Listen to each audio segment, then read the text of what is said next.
அகிலமாளும் வார்த்தையது, ஜீவனுள்ள வார்த்தையது. வானம் பூமி மாறினாலும் மாறாத வார்த்தை தேவன் வார்த்தை.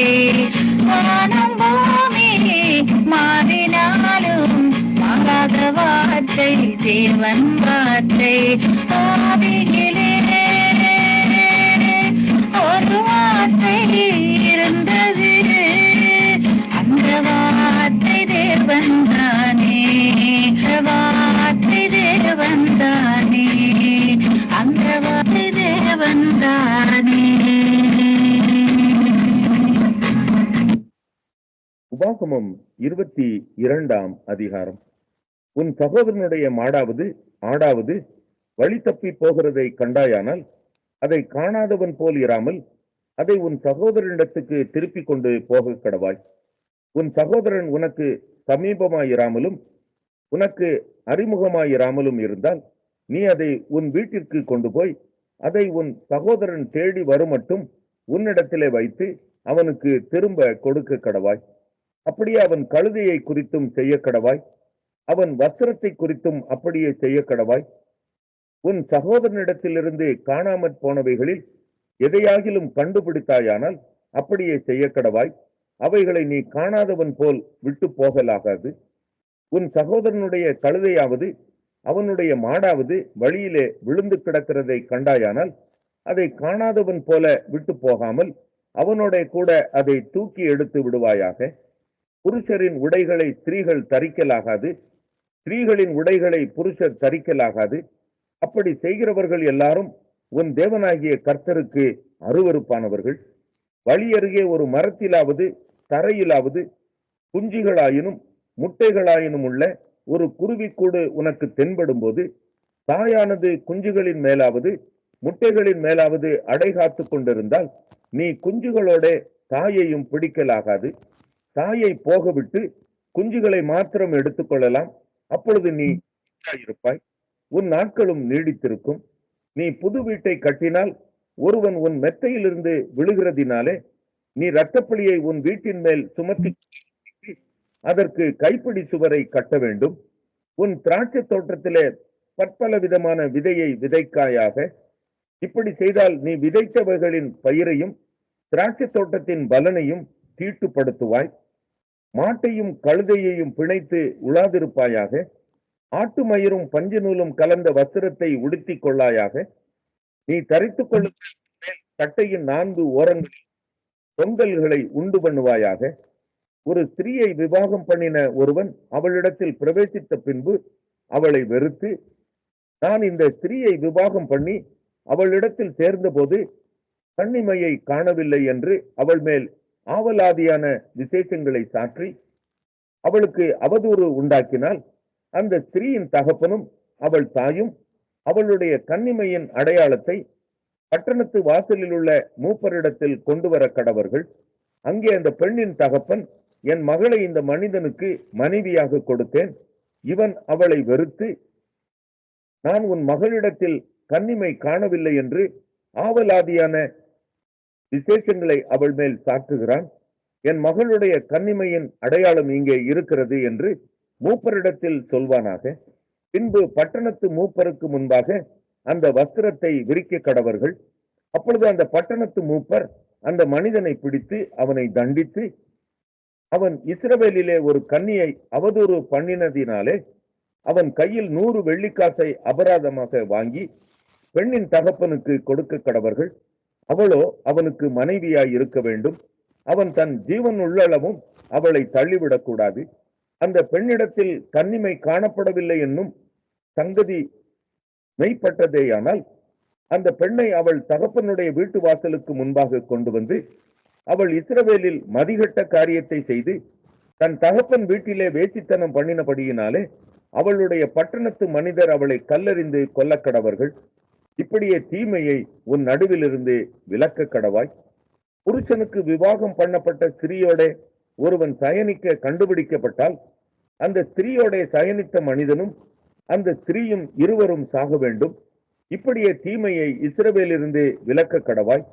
கன்னிகையான ஒரு பெண் ஒருவனுக்கு நியமிக்கப்பட்டிருக்கையில் மற்றொருவன் அவளை ஊருக்குள்ளே கண்டு அவளோட சயனித்தால், அப்பொழுது அந்த பெண் ஊருக்குள்ளிருந்தும் கூக்குரல் இடாததினாலும் அந்த மனிதன் பிறனுடைய மனைவியை கற்பழித்தபடியினாலும் இருவரையும் அந்த பட்டணத்து வாசலுக்கு முன் கொண்டு போய் அவர்கள் மேல் கல்லெறிந்து கொல்லக்கடவீர்கள். இப்படியே தீமையை உன் நடுவிலிருந்து விலக்க கடவாய். ஒருவனுக்கு நியமிக்கப்பட்ட பெண்ணை வெளியிலே ஒருவன் கண்டு அவளை பலவந்தமாய் பிடித்து அவளோட சயனித்தானேயாகில் அவளோட சயனித்த மனிதன் மாத்திரம் சாக கடவன். பெண்ணுக்கு ஒன்றும் செய்யலாகாது. பெண்ணின் மேல் சாவுக்கு ஏதுவான குற்றம் இல்லை. இக்காரியம் ஒருவன் மற்றொருவன் மேல் எழும்பி அவனுடைய ஜீவனை வாங்கினது போல இருக்கிறது. வெளியிலே அவன் அவளை கண்டுபிடித்தான். நியமிக்கப்பட்ட பெண் அப்பொழுது கூக்குரலிட்டும் அவளை காப்பாற்றுவார் இல்லாமற் போயிற்று. நியமிக்கப்படாத கன்னியாஸ்திரியாகிய ஒரு பெண்ணை ஒருவன் கண்டு கையை பிடித்து அவளோட சயனிக்கையில் அவர்கள் கண்டுபிடிக்கப்பட்டால் அவளோட சயனித்த மனிதன் பெண்ணின் தகப்பனுக்கு 50 வெள்ளிக்காசை கொடுக்க கடவன். அவன் அவளை கற்பழித்தபடியினால் அவள் அவனுக்கு மனைவியாய் இருக்க வேண்டும். அவன் உயிரோடு இருக்கும் அளவும் அவளை தள்ளிவிடக் கூடாது. ஒருவனும் தன் தகப்பனுடைய மனைவியை சேரலாகாது. தன் உன்னத பாட்டு 2ஆம் அதிகாரம். நான் சாரோனின் ரோஜாவும் பள்ளத்தாக்குகளில் லீலி புஷ்பமுமாய் இருக்கிறேன். முள்ளுகளுக்குள்ளே லீலி புஷ்பம் எப்படி இருக்கிறதோ அப்படியே குமாரத்திகளுக்குள்ளே எனக்கு பிரியமானவளும் இருக்கிறாள். காட்டு மரங்களுக்குள்ளே கிச்சிலி மரம் எப்படி இருக்கிறதோ அப்படியே குமாரருக்குள்ளே என் நேசர் இருக்கிறார். அதன் நிழலிலே வாஞ்சையாய் உட்கார்கிறேன். அதன் கனி என் வாய்க்கு மதுரமாய் இருக்கிறது. என்னை விருந்து சாலைக்கு அழைத்து கொண்டு போனார். என் மேல் பறந்த அவருடைய கொடி நேசமே. திராட்சரசத்தால் என்னை தேற்றுங்கள், கிச்சிலி பழங்களால் என்னை ஆற்றுங்கள். நேசத்தால் சோகமடைந்திருக்கிறேன். அவர் இடது கை என் தலையின் கீழ் இருக்கிறது. அவர் வலது கை என்னை அணைத்துக் கொள்கிறது.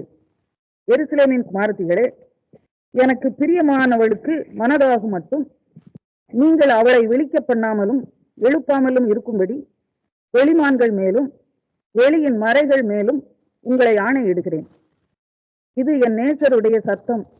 இதோ அவர் மலைகள் மேல் குதித்தும் மேடுகள் மேல் துள்ளியும் வருகிறார். என் நேசர் வெளிமானுக்கும் மறைக்குட்டிக்கும் ஒப்பாயிருக்கிறார். இதோ அவர் எங்கள் மதிலுக்கு புறம்பே நின்று பலகேணி வழியாய் பார்த்து கிராதின் வழியாய் தமது மலர்ந்த முகத்தை காண்பிக்கிறார். என் நேசர் என்னோடே பேசி, என் பிரியமே, என் ரூபவதியே, எழுந்து வா. இதோ மாரிக்காலம் சென்றது, மழை பெய்து ஒளிந்தது, பூமியிலே புஷ்பங்கள் காணப்படுகிறது, குருவிகள் பாடும் காலம் வந்தது, காட்டுப்புறாவின் சத்தம் நமது தேசத்தில் கேட்கப்படுகிறது. அத்திமரம் காய் காய்த்தது, திராட்சை கொடிகள் பூ பூத்து வாசனையும் பரிமளிக்கிறது. என் பிரியமே, என் ரூபவதியே, நீ எழுந்து வா. கண்மலையின் வெடுப்புகளிலும் சிகரங்களின் மறைவிடங்களிலும் தங்குகிற என் புறாவே, உன் முக ரூபத்தை எனக்கு காண்பி. உன் சத்தத்தை நான் கேட்கட்டும். உன் சத்தம் இன்பமும் உன் முகரூபம் அழகுமாய் இருக்கிறது என்றார். திராட்சை தோட்டங்களை கெடுக்கிற குழி நரிகளையும் சிறு நரிகளையும் நமக்கு பிடியுங்கள். நம்முடைய திராட்சை தோட்டங்கள் பூவும் பிஞ்சுமாய் இருக்கிறது. என் நேசர் என்னுடையவர், நான் அவருடையவள். அவர் லீலி புஷ்பங்களுக்குள்ளே மேய்கிறார். என் நேசரே, பகல் குளிர்ச்சியாகி நிழல் சாய்ந்து போகும் வரைக்கும் நீ திரும்பி குன்றும் குழப்புமான கண்மலைகளில் குதித்து வரும் கலைமானுக்கும் மலைகளில் 14ஆம் அதிகாரம். இக்கோனியா பட்டணத்திலே அவர்கள் இருவரும் யூதருடைய ஜெப ஆலயத்தில் பிரவேசித்து யூதரிலும் கிரேக்கரிலும் திரளான ஜனங்கள் விசுவாசிக்கத்தக்கதாக பிரசங்கித்தார்கள். விசுவாசியாத யூதர்கள் சகோதரருக்கு விரோதமாக புற ஜாதியாருடைய மனதை எழுப்பிவிட்டு பகை உண்டாக்கினார்கள். அவர்கள் அங்கே அநேக நாள் சஞ்சரித்து கர்த்தரை முன்னிட்டு தைரியம் உள்ளவர்களாய் போதகம் பண்ணினார்கள். அவர் தமது கிருபையுள்ள வசனத்துக்கு சாட்சியாக அடையாளங்களும் அற்புதங்களும் அவர்கள் கைகளால் செய்யப்படும்படி அனுக்கிரகம் பண்ணினார். பட்டணத்து ஜனங்கள் பிரிந்து சிலர் யூதரையும் சிலர் அப்போஸ்தலரையும் சேர்ந்து கொண்டார்கள். இவர்களை அவமானப்படுத்தவும் கல்லெறியவும் வேண்டுமென்று புற ஜாதியாரும் யூதரும் அவர்கள் அதிகாரிகளும் அமளி பண்ணுகையில் இவர்கள் அதை அறிந்து லிக்கவோனியா நாட்டில் உள்ள பட்டணங்களாகிய லீஸ்திராவுக்கும் தெர்பைக்கும் அவைகளின் சுற்றுப்புறங்களுக்கும் ஓடிப்போய் அங்கே சுவிசேஷத்தை பிரசங்கம் பண்ணினார்கள். லீஸ்திராவிலே ஒருவன் தன் தாயின் வயிற்றில் இருந்து பிறந்தது முதல் சப்பானியாய் இருந்து ஒருபோதும் நடவாமல் கால்கள் வழங்காதவனாய் உட்கார்ந்து பவுல் பேசுகிறதை கேட்டுக்கொண்டிருந்தான். அவனை பவுல் உற்று பார்த்து, ரட்சிப்புக்கேற்ற விசுவாசம் அவனுக்கு உண்டென்று கண்டு, நீ எழுந்து காலூன்றி நிமிர்ந்து நில் என்று உரத்த சத்தத்தோடே சொன்னான். உடனே அவன் குதித்தெழுந்து நடந்தான். பவுல் செய்ததை ஜனங்கள் கண்டு, தேவர்கள் மனுஷ ரூபம் எடுத்து நம்மிடத்தில் இறங்கி வந்திருக்கிறார்கள் என்று லிக்கவோனியா பாஷையிலே சத்தமிட்டு சொல்லி பர்னபாவை யூப்பித்தர் என்றும், பவுல் பிரசங்கத்தை நடத்தினவன் ஆனபடியினால் அவனை மெர்க்குரி என்றும் சொன்னார்கள். அல்லாமலும் பட்டணத்துக்கு முன்னே இருந்த யூப்பித்தருடைய கோவில் பூஜாக்காரி எருதுகளையும் பூமாலைகளையும் வாசல் அண்டையிலே கொண்டு வந்து ஜனங்களோட கூட அவர்களுக்கு பலியிட மனதாயிருந்தார். அப்போஸ்தலராகிய பர்னபாவும் பவுலும் அதை கேட்ட பொழுது தங்கள் வஸ்திரங்களை கிழித்துக் கொண்டு கூட்டத்துக்குள்ளே ஓடி உரத்த சத்தமாய், மனுஷரே, ஏன் இப்படி செய்கிறீர்கள்? நாங்களும் உங்களைப் போல பாடுள்ள மனுஷர்தானே. நீங்கள் இந்த வீணான தேவர்களை விட்டு வானத்தையும் பூமியையும் சமுத்திரத்தையும் அவைகளில் உள்ள யாவற்றையும் உண்டாக்கின ஜீவனுள்ள தேவனிடத்திற்கு திரும்ப வேண்டும் என்று உங்களுக்கு பிரசங்கிக்கிறோம். சென்ற காலங்களில் அவர் சகல ஜனங்களையும் தங்கள் வழிகளிலே நடக்க விட்டிருந்தும் அவர் நன்மை செய்து வந்து வானத்திலிருந்து மழைகளையும் செழிப்புள்ள காலங்களையும் நமக்கு தந்து ஆகாரத்தினாலும் சந்தோஷத்தினாலும் நம்முடைய இருதயங்களை நிரப்பி இவ்விதமாய் அவர் தம்மை குறித்து சாட்சி விளங்க பண்ணாதிருந்ததில்லை என்றார்கள். இப்படி அவர்கள் சொல்லியும் தங்களுக்கு ஜனங்கள் பலியிடாதபடிக்கு அவர்களை அமர்த்துகிறது அரிதாயிருந்தது. பின்பு அந்தியோகியாவிலும் இக்கோனியாவிலும் இருந்து சில யூதர்கள் வந்து ஜனங்களுக்கு போதனை செய்து பவுலை கல்லறிந்து அவன் மரித்து போனான் என்று எண்ணி அவனை பட்டணத்துக்கு வெளியிலே இழுத்து கொண்டு போனார்கள். சீஷர்கள் அவனை சூழ்ந்து நிற்கையில் அவன் எழுந்து பட்டணத்திற்குள் பிரவேசித்தான். மறுநாளில் பர்னபாவுடனே கூட தெர்பைக்கு புறப்பட்டு போனான்.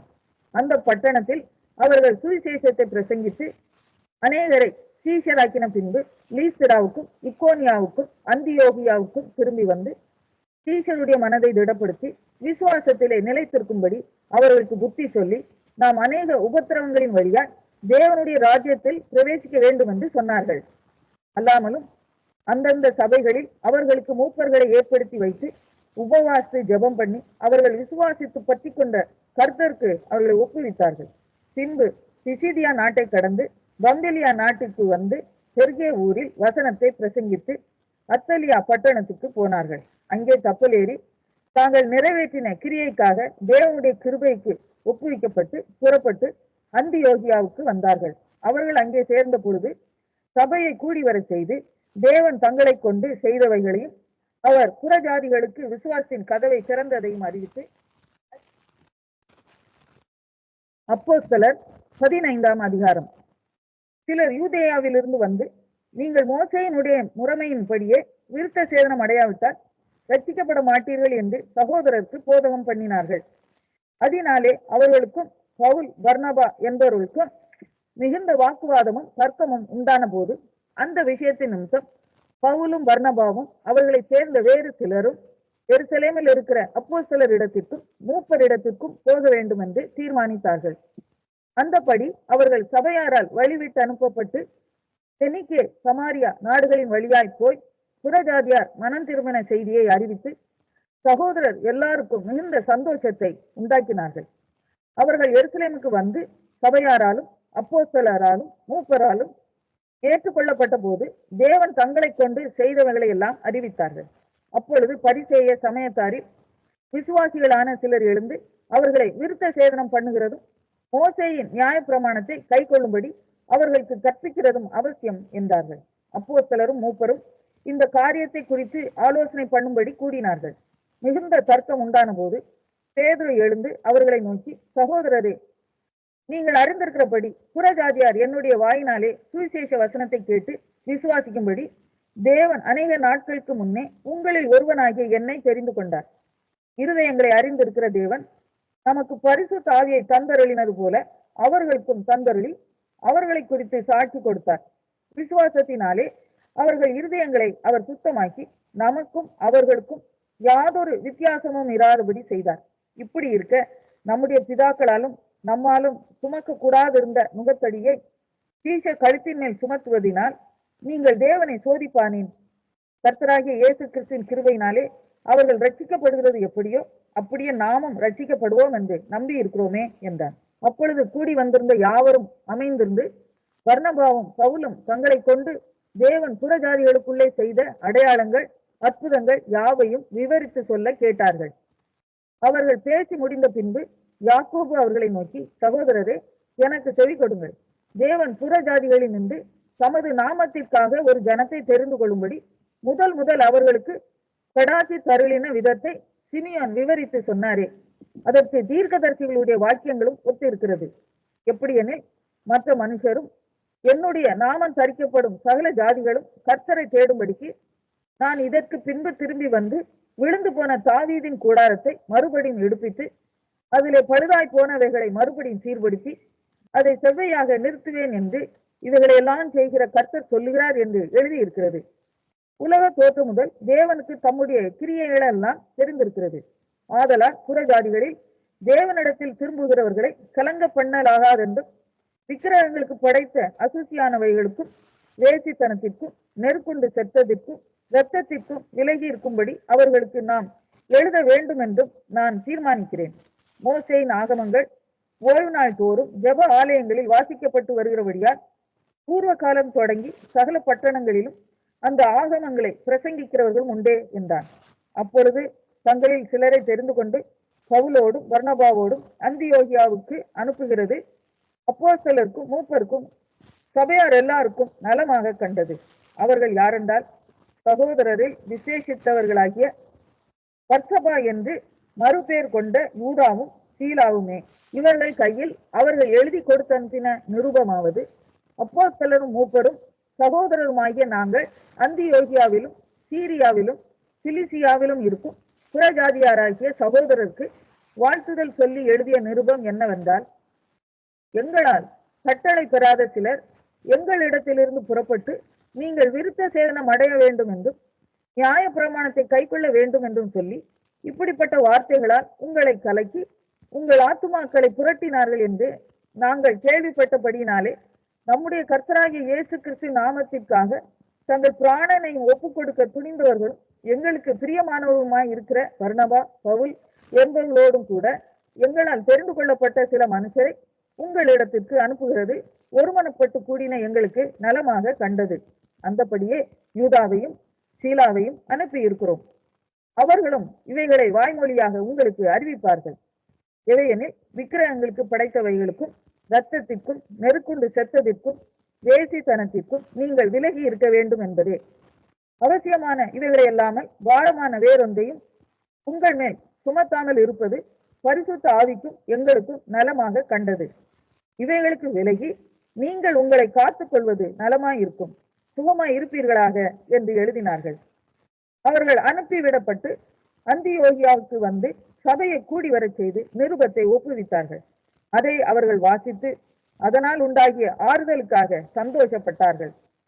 யூதா சீலா என்பவர்களும் தீர்க்கதரிசிகளாய் இருந்தபடியினாலே அநேக வார்த்தைகளினால் சகோதரருக்கு புத்தி சொல்லி அவர்களை திடப்படுத்தி சில காலம் அங்கே இருந்து பின்பு சகோதரரால் சமாதானத்தோടെ அப்போஸ்தலரிடத்திற்கு அனுப்பிவிடப்பட்டார்கள். ஆகிலும் சீலாவுக்கு அங்கே தரித்திருக்கிறது நலமாய் கண்டது. பவுலும் பர்னபாவும் அந்தியோகியாவிலே சஞ்சரித்து வேறே அநேகரோடும் கூட கர்த்தருடைய வசனத்தை உபதேசித்து பிரசங்கித்துக் கொண்டிருந்தார்கள். சில நாளைக்கு பின்பு பவுல் பர்னபாவை நோக்கி, நாம் கர்த்தருடைய வசனத்தை அறிவித்திருக்கிற சகல பட்டணங்களிலும் உள்ள சகோதரர்கள் எப்படி இருக்கிறார்கள் என்று போய் பார்ப்போம் வாரும் என்றான். அப்பொழுது பர்னபா என்பவன் மாற்கு என்னும் பெயர் கொண்ட யோவானை கூட அழைத்து கொண்டு போக வேண்டும் என்றான். பவுலோ, அவன் பம்பிலியா நாட்டிலே நம்மை விட்டு பிரிந்து நம்மோட கூட ஊழியத்துக்கு வராததினாலே அவனை அழைத்து கொண்டு போக கூடாது என்றான். இதை பற்றி அவர்களுக்குள்ளே கடும் கோபம் மூண்டபடியினால் அவர்கள் ஒருவரை ஒருவர் விட்டு பிரிந்தார்கள். பர்னபா மார்க்குவை கூட்டிக் கொண்டு கப்பல் ஏறி சீப்ரு தீவுக்கு போனான். பவுலோ சீலாவை தெரிந்து கொண்டு சகோதரராலே தேவனுடைய கிருபைக்கு ஒப்புவிக்கப்பட்டு புறப்பட்டு சீரியாவிலும்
நீங்கள் இணைந்திருப்பது சங்கமம் வானொலி. Destiny in Jesus Christ Tamil கிறிஸ்தவ வானொலி கனேடிய மண்ணிலிருந்து ஒலிபரப்பாகிறது.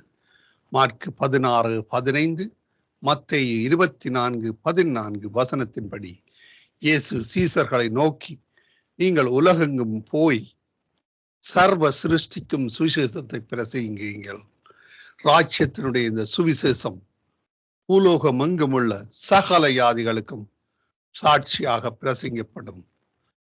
அப்பொழுது முடிவு வரும் என்ற வசனத்தின்படி ஆத்துமாக்களை பரலோகத்தில் சங்கமிக்கும் வானொலி சங்கமம். சங்கமம் சங்கமம்.